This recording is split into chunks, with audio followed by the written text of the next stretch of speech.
Well, hi everybody. This is just to let you know I'm feeling fine and just taking it easy, relaxing here on board the USS Sanctuary. Tonight, let's see, today is the 19th. Tonight I hope to be able to place a call back to the States and speak to everybody. Uh, I suppose you might have heard about this incident already on the news because I was informed from some of my people that it made news back here. I had left instructions if anything like this happened not to send any warnings home or any telegrams, but I can't be guaranteed that they haven't.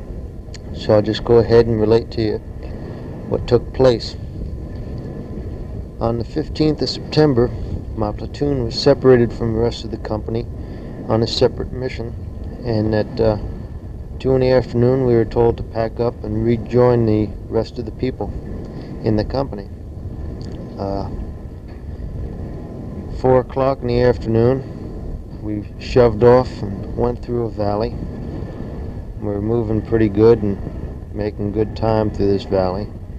And we came up out of it and climbed up this mountain and got onto a ledge. And at this stage of the game, this is about 5 o'clock, the people up in front stopped and called me and told me they had seen people on a mountain down in front of us.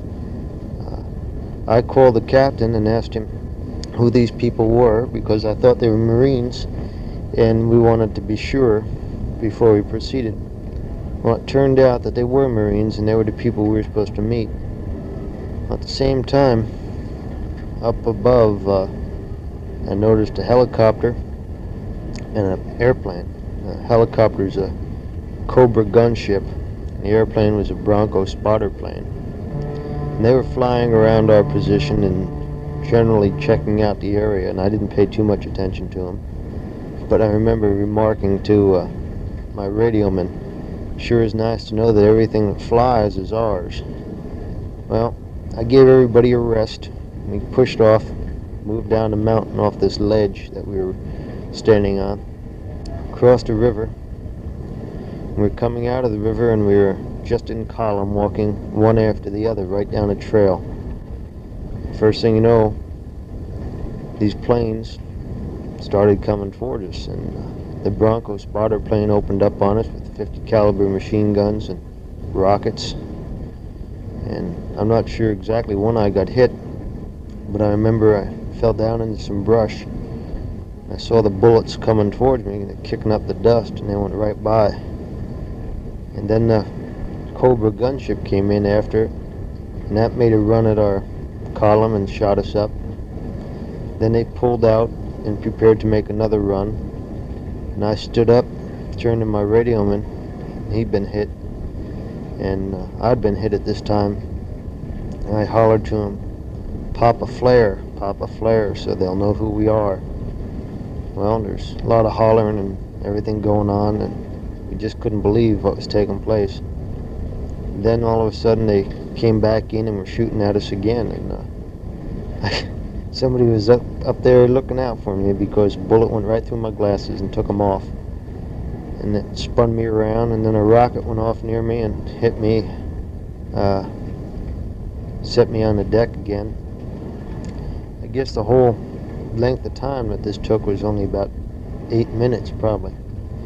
Well, when the smoke cleared and we finally had managed to pop a flare and identify us as Americans, we had one man killed and 8 of us were wounded. Everybody in my CP was hit.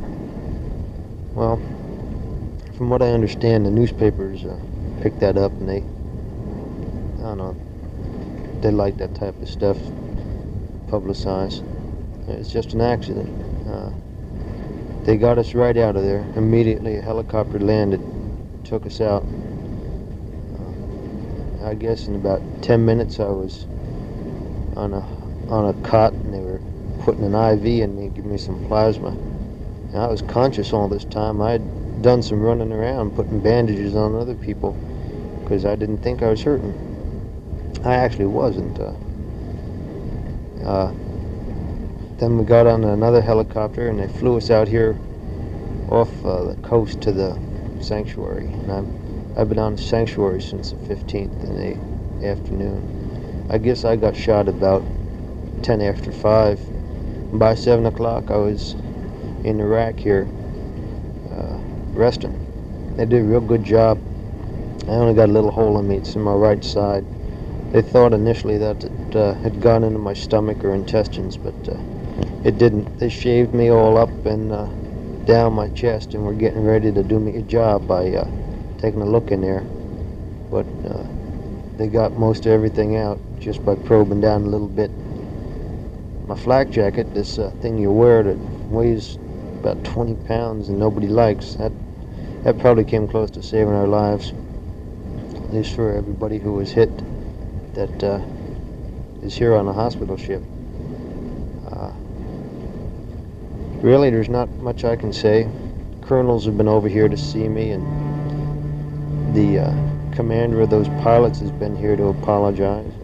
In an incident like this, there's nothing that anybody can say. I don't know how we were mistaken for enemy, but it happened and it's over with. I'm sorry we lost that one. I guess we should be thankful we didn't lose more.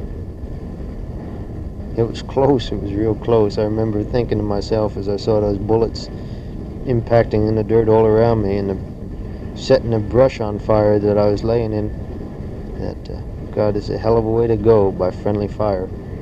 But after coming out of it, I know that my time's not due, and I'll be back, because when you get that close and you come out of it with just a little one, well, then you know that there's just no way they're going to get you. So listen, nobody back there worry. I'm fine. I'm getting a lot of rest. I hope to be back with my platoon in 2 or 3 weeks. We're going to close me up here in a couple days. Give me some stitches here and no sweat. I'll be ready to go. Say hello to everybody. I guess this tape can make the rounds. I guess. Here Wheelis is going to be closed on. Up on most of the news except my ball scores. I guess by the time you get this, my Dodgers will have won or lost it. And I suppose Grandpa's party will be getting cleaned up after at this stage of the game. So just let me say, everybody back there, relax. Like they say over here in the NAM, you don't sweat the small stuff. And this is classified as the small stuff. So take care. I'll try to make a tape when I get a chance. It might be 2 or 3 weeks before I get any mail from anybody, but I'll try to get mail out to you. Well, I'm just about out of tape. This was compliments of the Red Cross. They've given me writing paper and tape recorders, and they're a pretty good outfit, I guess.